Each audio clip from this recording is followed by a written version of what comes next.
Hello and welcome back to Short Transit. Today we are finally going to try Malaysia Airlines' newest plane, the much hyped Airbus A330-900. It's supposed to be an evolution to its current fleet of aging Airbus A330 CEOs, featuring a completely brand new business and economy class cabin. I've heard many great things about the plane from those who have flown it, so I'm really excited to see what it's like inside and sharing the experience with you guys. Let's just say it was pretty enjoyable to say the least, except for the brutal delay that I experienced for this flight.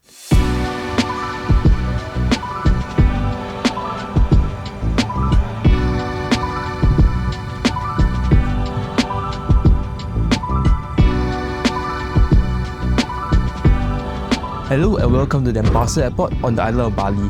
Today we are checking out Malaysia Airlines' brand new Airbus A330neo, which made its maiden flight to Melbourne in December of 2024. I've been wanting to fly on it for quite a while now since its debut. So when Malaysia Airlines announced that it's deploying the plane to 2 more destinations other than Melbourne, I found a pretty decent itinerary from Bali to check it out myself. Check-in is located at, that's not good news. No wonder my second flight to Singapore got rescheduled. Oh well, nothing much I could do at this point.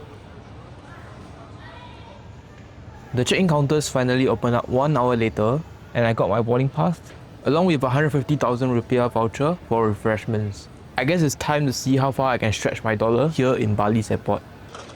Security and immigration checks were fairly quick and I entered the airside.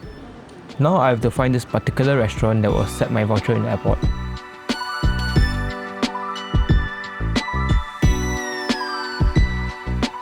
Looking at the prices in the Wolfgang Park kitchen and bar, it seems that none of the mains are under 150,000 rupiahs. Granted, because it's a rather fancy restaurant in the airport. But given it's lunchtime, I just splurged on the truffle pasta and the mocktail, which I have to top up an additional 200,000 rupiahs for. At least the pasta was delicious and the drink refreshing. After that meal, I still had 2 more hours before my plane even touches Bali. At least the airside views here were amazing, with quite a variety of airlines, like this tiny Nam Air 737-500. Maybe I should give it a try someday.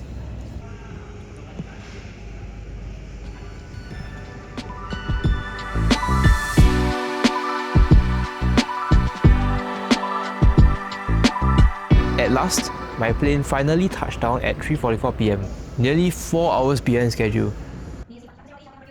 Here's 9er Mike November Hotel, a brand spanking new 2-month-old Airbus A330-900neo. This is Malaysia Airlines' second Airbus A330neo after 9er Mike November Golf, carrying the gorgeous Jalur Gemilang livery as seen on other reprinted planes in the MH fleet. They are being used to replace existing Airbus A330s, which are mainly deployed on regional flights around Asia and to Australia, generally on missions under 10 hours. With newer engines and a redesigned wing, it's more fuel efficient and it can fly further than existing jets, enabling Malaysia Airlines to reduce its cost while having flexibility to expand to further destinations. I'm really excited to see how it looks like on the inside. So let's board the plane, shall we?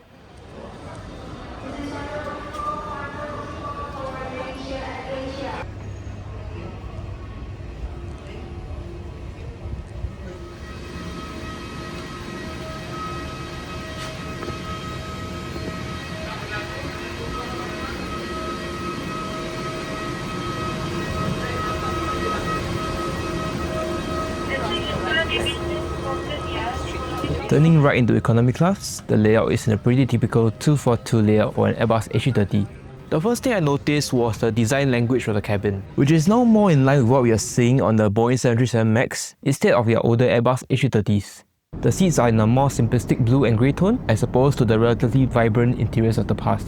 Ahead of economy, there's 28 business class seats in the 1-to-1 layout, with all seats having direct aisle access and a door. It's a seat layout that's relatively popular with passengers nowadays, given its privacy and comfort. A big improvement from the old business class seats. Here's my seat at 12A on the left side of the plane. The first thing that strikes me is the size of the entertainment screen in front of me. It's humongous to say the least. The seats feel spacious too, with quite a bit of room to stretch. We'll look more at the seat and the cabin later. For now, let's finally jet off from Bali. Unfortunately, we won't be pushing off just yet despite already being 5 hours behind schedule at this point, as they just happened to close the runway for some checks.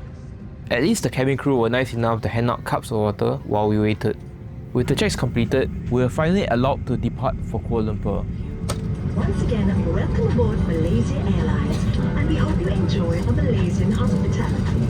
Please remember to put your seats upright, stow your tray table, and keep your window shades up before takeoff and landing. As we come to the cabin for our final safety checks, join us as we count down for takeoff. 3, 2, 1, jump! Put yourself away! No smoking! Fasten the seatbelt, put it on yourself before you put it on someone else. Find your life best near your seat. Brace yourself and plan your exit. That's it, okay, let's go!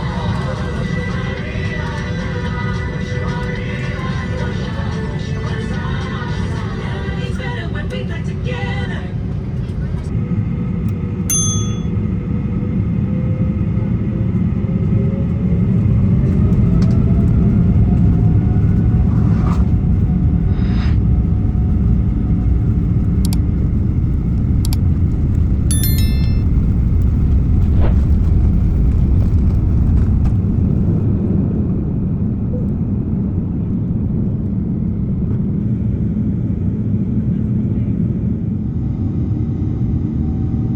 Now that we're in the air, let's talk more about the route we are flying today.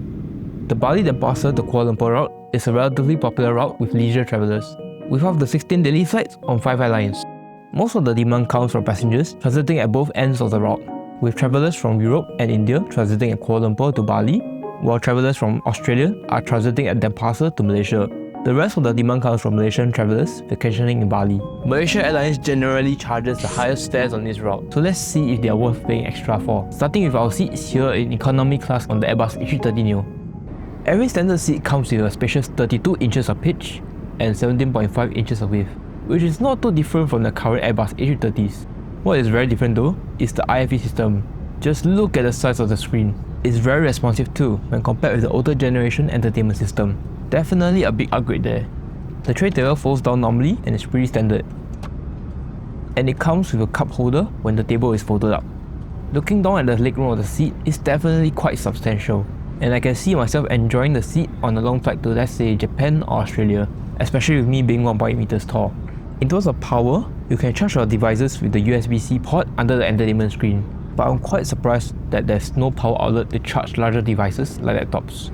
Regardless, I can see that this is a pretty solid seat which differentiates well with the strong low-cost competition out of Kuala Lumpur.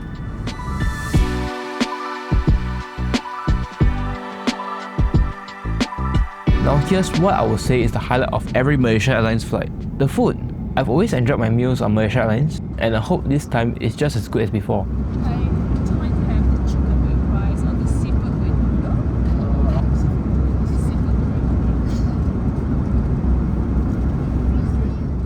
The meal was served with drinks of your choice, together with the always iconic Malaysia Airlines peanuts.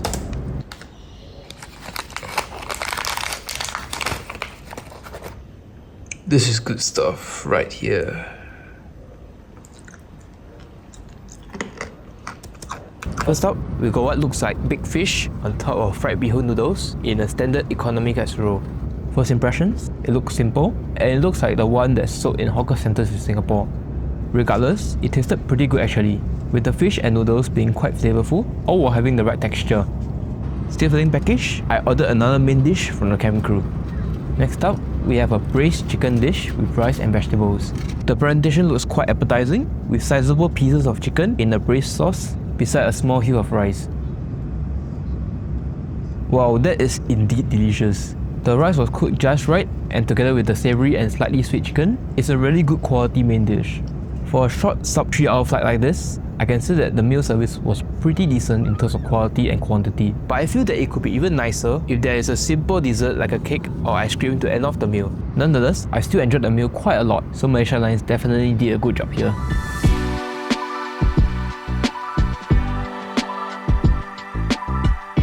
After all that food, it's time for some entertainment on these huge screens. The 4K touchscreens are very vibrant in colour and are as good as your phone in terms of touch sensitivity. A huge improvement over the systems installed on their older planes.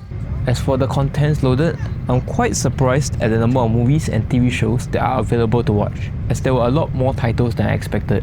You're definitely not going to get bored on this plane. At the top of the screen, there's a useful control panel that allows you to control the lights and see your flight progress.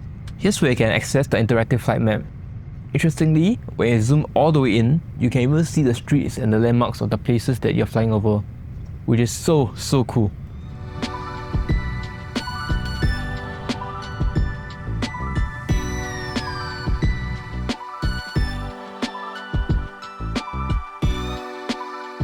As the sun sets into the horizon, here's where the cabin really shines. Just look at this absolutely gorgeous mood lighting in the cabin. It's a real-like feature that's carried over from the Airbus A350s, and it really helps to set the ambience in the cabin. I really like this purple and blue lighting that Malaysia Airlines have chosen. It fits the cabin colours really well. Finally, at around 7 PM local time, we started our descent to Kuala Lumpur. After seeing all this, I'm sure you can agree with me that this is indeed a very solid flight on board the new Airbus A330neo. The seats are spacious and well equipped, and are definitely a step up over their current Airbus A330s, with the exception being the removal of the universal power outlet. I hope more planes in the Malaysia Airlines fleet get these cabins, as they are quite a joy to fly in. Meanwhile, the soft product on board the flight is great too, with friendly yet efficient cabin crew and the delicious food on board. Unfortunately, the 5-hour delay left quite a sour taste in my mouth, as it wasn't properly communicated to me beforehand. I was only informed that my connecting flight was changed and not the actual flight delay. At least there were vouchers for food in the airport while I waited for my flight, but it was only for one restaurant chain in the whole airport.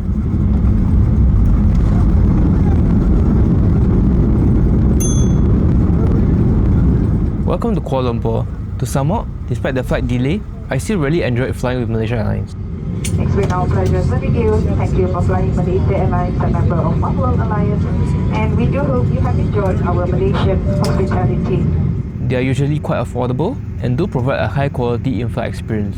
And with this latest plane, I wouldn't hesitate to fly with them more often. If you would like to catch a ride on one of these planes, Malaysia Airlines flies it regularly to Melbourne, Auckland, Denpasar, and sometimes to Tokyo and Sydney. If you have flown it, do let me know what your experience is like in the comments down below. If you manage to stick with me to the end, you're an absolute legend. Remember to like and subscribe, and I'll see you on your next short transit.